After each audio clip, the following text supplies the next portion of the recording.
Hi സുഹൃത്തുക്കളെ, EyePlus training സൊല്യൂഷൻസിന്റെ പുതിയൊരു ക്ലാസ്സിലേക്ക് ഏവർക്കും സ്വാഗതം. ഇന്ന് നമ്മൾ ഏതാനും മുൻകാല ചോദ്യങ്ങളെ കുറിച്ച് നമുക്കൊന്ന് പരിചയപ്പെട്ടു പോകാം. EyePlus training solutions LP-UP assistant പരീക്ഷയ്ക്ക് വേണ്ടിയുള്ള മൊഡ്യൂൾ അനുസരിച്ച്, സിലബസ് അനുസരിച്ചുള്ള ഓരോ ക്ലാസ്സുകൾ ചെയ്തുകൊണ്ടിരിക്കുന്നു. നോട്ടിഫിക്കേഷൻ വന്നിട്ടുണ്ട്. ഏതാനും ദിവസങ്ങൾ കൂടി കഴിയുമ്പോൾ അതിൻ്റെ നമുക്ക് അപ്ലൈ ചെയ്യാനായിട്ടുള്ള ആ തീയതി അവസാനിക്കും. ഈ മാസം ജനുവരി മാസം 31 വരെയാണ്. അപ്പോൾ ഐപ്ലസ് ട്രെയിനിങ് സൊല്യൂഷൻസിൽ മെമ്പർഷിപ്പ് എടുക്കുക, അതിൽ അംഗമാകുക, അല്ലെങ്കിൽ അഡ്മിഷൻ എടുക്കുക. ഈ സിലബസ് അനുസരിച്ചുള്ള ക്ലാസ്സുകളും അതേപോലെ തന്നെ മുൻകാല ചോദ്യപേപ്പറുകൾ, മാതൃകാ ചോദ്യങ്ങൾ, അതേപോലെ തന്നെ ഡൗട്ട് ക്ലിയറിംഗ് ക്ലാസ്സുകൾ, ഇവയൊക്കെ ഉള്ള ഒരു സിസ്റ്റമാണ് ഐപ്ലസ് ട്രെയിനിങ് സൊല്യൂഷൻസ് ഫോളോ ചെയ്യുന്നത്. അപ്പോൾ നമുക്ക് ഏതാനും ചോദ്യങ്ങൾ നമുക്ക് നോക്കാം. ഈ ചോദ്യങ്ങൾ വിദ്യാഭ്യാസ മനഃശാസ്ത്രവുമായി ബന്ധപ്പെട്ട ഏതാനും മുൻകാല ചോദ്യപേപ്പറുകളിലെ ചോദ്യങ്ങളാണ്. ഒന്ന് നോക്കാം. ഒരു വ്യക്തി ഗണിതത്തിൽ പ്രകടിപ്പിക്കുന്ന ബുദ്ധി പൊതുവായ ബുദ്ധിയുടെയും ഗണിതത്തിലെ പ്രത്യേക ബുദ്ധിയുടെയും സങ്കലിത ഫലമാണ്. അപ്പൊ ഇവിടെ രണ്ട് കാര്യങ്ങളാണ് പറഞ്ഞിരിക്കുന്നത്. ഒന്ന് പൊതുവായ ബുദ്ധി, രണ്ടാമത്തതാണ് ഗണിതത്തിലെ പ്രത്യേക ബുദ്ധി. അപ്പൊ രണ്ട് കാര്യങ്ങളാണ്. ഗണിതത്തിലെ ബുദ്ധിയുമുണ്ട്, പൊതുവായ ബുദ്ധിയുമുണ്ട്. അതിൻ്റെ രണ്ടിൻ്റെയും കൂടെ സങ്കലിത ഫലമാണ് ഒരു വ്യക്തി ഗണിതത്തിൽ പ്രകടിപ്പിക്കുന്ന ബുദ്ധി എന്നാണ് പറഞ്ഞിരിക്കുന്നത്.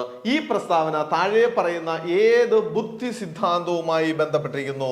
ബുദ്ധി സിദ്ധാന്തങ്ങൾ, നിരവധി ബുദ്ധി സിദ്ധാന്തങ്ങളുണ്ട്. അതിൽ ഏതാനും ചില ബുദ്ധി സിദ്ധാന്തങ്ങൾ ഇവിടെ കൊടുത്തിട്ടുണ്ട്, ഓപ്ഷനിൽ കൊടുത്തിട്ടുണ്ട്. ഏതൊക്കെയാണെന്ന് നോക്കിക്കേ. ബഹുഘടക സിദ്ധാന്തം, മനോഘടക സിദ്ധാന്തം, ദ്വിഘടക സിദ്ധാന്തം, അതേപോലെ തന്നെ സംഘഘടക സിദ്ധാന്തം. അപ്പൊ ഇതിനകത്ത് ഏറ്റവും ശരിയായി വരുന്ന ഓപ്ഷൻ ഏതാണ്? അത് നമ്മൾ ശ്രദ്ധിക്കുമ്പോൾ, ഈ ചോദ്യം അനലൈസ് ചെയ്യുമ്പോൾ തന്നെ നമുക്ക് കിട്ടും. രണ്ട് കാര്യങ്ങളെയാണ് ഇവിടെ പറഞ്ഞിരിക്കുന്നത്. ഒന്ന് ഗണിതത്തിലെ പ്രത്യേക ബുദ്ധിയും അതേപോലെ തന്നെ പൊതുവായ ബുദ്ധി. രണ്ട് കാര്യങ്ങളാണ് വന്നിരിക്കുന്നത്. അതുകൊണ്ട് തീർച്ചയായിട്ടും എൻ്റെ ഓപ്ഷൻ ഏതാണ്? ദ്വിഘടക സിദ്ധാന്തം. ഓപ്ഷൻ സി, ദ്വിഘടക സിദ്ധാന്തം എന്നുള്ളതാണ്. ബഹുഘടക സിദ്ധാന്തമല്ല, മനോഘടക സിദ്ധാന്തമല്ല, സംഘഘടക സിദ്ധാന്തമല്ല, ദ്വിഘടക സിദ്ധാന്തം. അപ്പൊ അവിടെ ഗണിതത്തിലെ ബുദ്ധിയും പൊതുവായ ബുദ്ധിയും കൂടെ ചേർന്ന് അതിൻ്റെ സങ്കലിത ഫലമാണ് ആ ഗണിതത്തിലെ ബുദ്ധി എന്നുള്ള രീതിയിലാണ് ഇവിടെ പറഞ്ഞിരിക്കുന്നത്. അതിനെയാണ് നമ്മൾ ദ്വിഘടക സിദ്ധാന്തം എന്ന പേരിൽ അറിയപ്പെടുക. മറ്റൊരു ചോദ്യത്തിലേക്ക് നമുക്ക് പോകാം.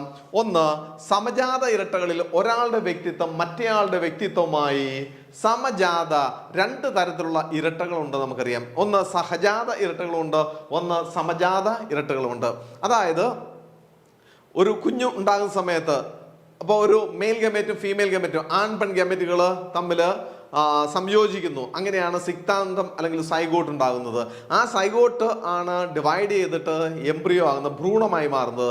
ആ ഭ്രൂണത്തിന്റെ ആദ്യകാലങ്ങളിൽ തന്നെ, അപ്പോൾ അതിന് ശരീരത്തിന്റെ ഘടനയൊന്നും ആയിട്ടില്ല, ഒരു മാസ് ഓഫ് ടിഷ്യൂ, ഏതാനും ടിഷ്യൂകൾ കലകളായിട്ട് ഇങ്ങനെ നിൽക്കുകയാണ്. ആ സമയത്ത് ആകസ്മികമായിട്ട് മുറിഞ്ഞ് രണ്ടായി മാറുമ്പോൾ രണ്ട് കുഞ്ഞുങ്ങളായിട്ട് ഡെവലപ്പ് ചെയ്യുന്നു. അങ്ങനെയാണെങ്കിൽ ജനറ്റിക്കലായിട്ട് രണ്ടും ഒരുപോലെയാണ്. അപ്പൊ അതിനെയാണ് നമ്മൾ എന്ത് വിളിക്കുക? സഹജാത ഇരട്ടകൾ എന്ന പേരിൽ അറിയപ്പെടുക. അപ്പോൾ അവിടെ സമജാത ഇരട്ടകൾ എന്ന് പറയുമ്പോൾ അതേപോലെ തന്നെ എന്താണ്, ഒരു മെയിൽ ഗമേറ്റ് ഒരു ഫീമെയിൽ ഗമേറ്റ്. നമുക്കറിയാം ഓവം അല്ലെങ്കിൽ ഈ ഫീമെയിൽ ഗമേറ്റ് സാധാരണ നമ്മുടെ മനുഷ്യരിലാണെങ്കിൽ 28 ദിവസത്തിലൊരിക്കൽ ഒരു ഓവം മാത്രമാണ് ഉൽപ്പാദിപ്പിക്കുന്നത്. ആകസ്മികമായിട്ട് 2 ഓവം വന്നു എന്ന് വിചാരിക്കുക. അങ്ങനെയാണെങ്കിൽ മെയിൽ ഗമേറ്റ് ധാരാളമുണ്ട്. അങ്ങനെയാണെങ്കിൽ 2 മെയിൽ ഗമേറ്റ് 2 ഫീമെയിൽ ഗമേറ്റുമായിട്ട് ഫ്യൂസ് ചെയ്യുന്നു. അപ്പോൾ ജനറ്റിക്കലായിട്ട് ഇത് രണ്ടും 2 കുഞ്ഞുങ്ങളാണ്. ചിലപ്പോൾ ഒന്നാണാവാം, ഒന്ന് പെണ്ണാകാം. അപ്പോൾ അങ്ങനെയുള്ള 2 കുഞ്ഞുങ്ങളുണ്ടാവും. അപ്പോൾ അങ്ങനെ സമജാത ഇരട്ടകളും സഹജാത ഇരട്ടകളും ഉണ്ടാകും. ഇവിടെ പറഞ്ഞിരിക്കുന്നത് സമജാത ഇരട്ടകളിൽ ഒരാളുടെ വ്യക്തിത്വം മറ്റേയാളുടെ വ്യക്തിത്വവുമായിട്ട് ബന്ധമില്ലാത്തതാണോ? അല്ല. കാരണം ഒരേ ഒരു മെയിൽ ഗമറ്റും ഫീമെയിൽ ഗമറ്റും കൂടെ ചേർന്നാണ് അത്, ആ സിക്താണ്ഡമാണ് രണ്ടായിട്ട് മുറിയുന്നത്. അങ്ങനെയാണ് സമജാത ഇരട്ട ഉണ്ടാകുന്നത്. അപ്പൊ പരസ്പര വിരുദ്ധമാകുമോ? ഒരിക്കലും ആകില്ല. ഇവയൊന്നും അല്ലാത്ത അവസ്ഥയുമല്ല, ഇവിടെ അനുരൂപമാണ്. അപ്പൊ നമ്മുടെ രണ്ടാമത്തെ ഓപ്ഷൻ ബി, ഇതാണ്, അനുരൂപമാണ്. അപ്പൊ ഇതാണ് ഇതിന്റെ ആൻസർ, സമജാത ഇരട്ട. അപ്പൊ ഓർത്തിരിക്കുക, സമജാത ഇരട്ടയുണ്ട്, സഹജാത ഇരട്ടകളുണ്ട്. ഒരുമിച്ച് ജനിച്ചു എന്നുള്ളതേ മാത്രമേ ഉള്ളൂ സഹജാത ഇരട്ടകളിൽ. ജനറ്റിക്കലായിട്ട് അവർ ഒരുപോലല്ല. 2 മെയിൽ ഗമറ്റും 2 ഫീമെയിൽ ഗമറ്റും. അങ്ങനെയാണെങ്കിൽ അത് സഹജാത ഇരട്ടകൾ. അതേസമയം ഒരു മെയിൽ ഗമറ്റും ഒരു ഫീമെയിൽ ഗമറ്റും ആണെങ്കിൽ അത് സമജാത ഇരട്ട, അവ അനുരൂപമായിരിക്കും. അപ്പോൾ ഓപ്ഷൻ ബി ആണ് അതിനകത്തെ ആൻസർ. മറ്റൊരു ചോദ്യം നമുക്ക് നോക്കാം. വൈജ്ഞാനിക വികാസ ഘട്ടം ഏത്? അപ്പോൾ വൈജ്ഞാനിക വികാസ ഘട്ടം നമ്മുടെ വികാസഘട്ടങ്ങൾ നമ്മൾ ചർച്ച ചെയ്തിട്ടുള്ളതാണ്. അതിൽ വൈജ്ഞാനിക വികാസഘട്ടം എന്ന് പറയുമ്പോൾ ശാരീരിക അനുപാതമാണോ, അസ്ഥി വികാസമാണോ, ആശയ രൂപീകരണമാണോ, ഭാരം ഉയരം എന്നിവയാണോ? വൈജ്ഞാനിക വികാസം എന്ന് പറയുമ്പോൾ ഒന്ന് ആലോചിച്ച് നോക്കിയാൽ നമുക്ക് ഇവിടെ കിട്ടും. ഒന്ന് ശാരീരികമായിട്ടുള്ള അനുപാതം, അത് ഒരിക്കലും ശരിയായിട്ട് വരില്ല. ശാരീരിക അനുപാതത്തെയാണോ നമ്മൾ വൈജ്ഞാനിക അനുപാതം എന്ന് പറയുക?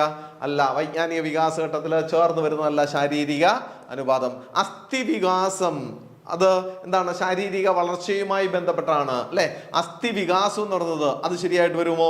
ഇല്ല. പിന്നെ ഭാരം ഉയരം അത് ഒരിക്കലുമേ വരില്ല. വൈജ്ഞാനികമായിട്ടുള്ള വികാസവുമായി ബന്ധപ്പെട്ട് വരുന്നതാണ് ആശയ രൂപീകരണം. അപ്പൊ ഓപ്ഷൻ സി, ആശയ രൂപീകരണം എന്നുള്ളതാണ് വൈജ്ഞാനിക വികാസ ഘട്ടത്തിൽ നമുക്ക് പറയുവാനായിട്ട് സാധിക്കുന്നത്. ഓക്കെ, നമുക്ക് അടുത്ത ഒരു ചോദ്യത്തിലേക്ക് പോകാം. വൈകാരിക വികാസഘട്ടം ഏത്? ഇപ്പൊ നമ്മൾ പറഞ്ഞത് എന്താണ്? അവിടെ വൈജ്ഞാനിക വികാസമാണ്. ഇനി വൈകാരിക വികാസമുണ്ട്. ആ വൈകാരികമായ വികാസഘട്ടം ഏതാണെന്ന് നമുക്ക് നോക്കാം.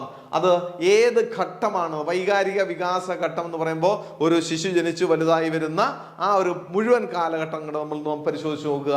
അപ്പൊ നമുക്കറിയാം അവിടെ കൗമാരമുണ്ട്, ശാരീരിക വളർച്ചയുണ്ട്, ബുദ്ധി വികാസമുണ്ട്, ആദ്യ ബാല്യമുണ്ട്. അപ്പൊ വൈകാരിക വികാസ ഘട്ടം എന്ന് പറയുമ്പോൾ അവിടെ കൗമാരത്തിലല്ലല്ലോ ഈ വൈകാരിക വികാസ ഘട്ടം അവിടെ നടക്കുക. അത് കുറെ കൂടെ ഏർലി ആയിട്ടാണ് അല്ലെ? കുറച്ചുകൂടെ ആരംഭഘട്ടത്തില് കുഞ്ഞ് ജനിച്ച് ഏതാനും വർഷങ്ങൾ, ആ വർഷങ്ങളിലാണ്. അപ്പൊ അത് കൗമാരമല്ല.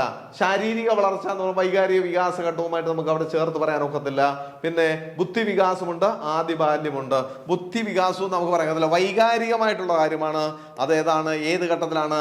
ആദ്യ ബാല്യത്തിൽ സംഭവിക്കുന്നതാണ് വൈകാരിക വികാസ ഘട്ടം എന്ന് പറയുക. അപ്പൊ ഈ തന്നിരിക്കുന്ന ഓപ്ഷനിൽ വൈകാരിക വികാസ ഘട്ടം ഏതെന്ന് ചോദിച്ചു കഴിഞ്ഞാൽ നമുക്ക് ഓപ്ഷൻ സി ആണ് ഇവിടെ കൊടുത്തിരിക്കുന്നത്, അല്ലെങ്കിൽ മൂന്നാമത് കൊടുത്തിരിക്കുന്നത്. അവിടെ ബി എന്ന് പറയുന്ന ഓപ്ഷൻ ആദിബാല്യം. ആദിബാല്യം എന്ന് പറയുന്നതാണ് അവിടുത്തെ ശരിയായിട്ടുള്ള ആൻസർ. വൈകാരിക വികാസഘട്ടം ആദിബാല്യമാണ്. അടുത്ത ഒരു ചോദ്യത്തിലേക്ക് നമുക്ക് പോകാം. മനോസാമൂഹിക വികാസഘട്ടത്തെ കുറിച്ച് പ്രതിപാദിച്ച ശാസ്ത്രജ്ഞനാര്? മനോസാമൂഹിക വികാസം രണ്ട് കാര്യങ്ങളാണ്. മനോസാമൂഹിക വികാസ ഘട്ടത്തെ കുറിച്ച് പ്രതിപാദിച്ച ശാസ്ത്രജ്ഞന് എറിക് എറിക്സൺ ആണ് മനോസാമൂഹിക വികാസ ഘട്ടത്തെ കുറിച്ച് പ്രതിപാദിച്ച ശാസ്ത്രജ്ഞന്. അപ്പോ ഇങ്ങനെയുള്ള ചോദ്യങ്ങള് ഇത് ഏതാനും വർഷങ്ങൾക്ക് മുമ്പ് നടന്ന LP UP പരീക്ഷകളിൽ വന്നിട്ടുള്ള ചോദ്യങ്ങളാണ് ഈ നമ്മൾ ഇന്ന് ഡിസ്കസ് ചെയ്തിരിക്കുന്നത്. ഇതുപോലെയുള്ള ചോദ്യങ്ങൾ, ഇതേപോലെയുള്ള മുൻകാല ചോദ്യങ്ങൾ ഉൾപ്പെടുത്തിയിരിക്കുന്നു. അതേപോലെ തന്നെ മാതൃകാ ചോദ്യങ്ങൾ ഉൾപ്പെടുത്തിയിരിക്കുന്നു. പ്രധാനപ്പെട്ട ചില പോയിന്റ്സ് ഉൾപ്പെടുത്തിയിരിക്കുന്നു. സിലബസ് അനുസരിച്ച് ടോപ്പിക്കുകൾ കവർ ചെയ്തിരിക്കുന്നു. I+ ട്രെയിനിങ് സൊല്യൂഷൻസിൽ ഇതിന്റെ അടിസ്ഥാനത്തിലാണ് നമ്മൾ LP UP അസിസ്റ്റന്റ് പരീക്ഷയ്ക്കുള്ള തയ്യാറെടുപ്പുകൾ നടത്തേണ്ടത്. സമയബന്ധിതമായി പഠിച്ച് നമ്മൾ ആ LP UP പരീക്ഷയിൽ ഒരു ഉയർന്ന മാർക്ക് വാങ്ങിയിട്ട് ആ ഒരു അധ്യാപക ജോലിയിലേക്ക് പ്രവേശിക്കുവാൻ ഇടയാകട്ടെ എന്ന് ആശംസിച്ചുകൊണ്ട് ഈ ക്ലാസ് ഇവിടെ നിർത്തുന്നു. നന്ദി, നമസ്കാരം.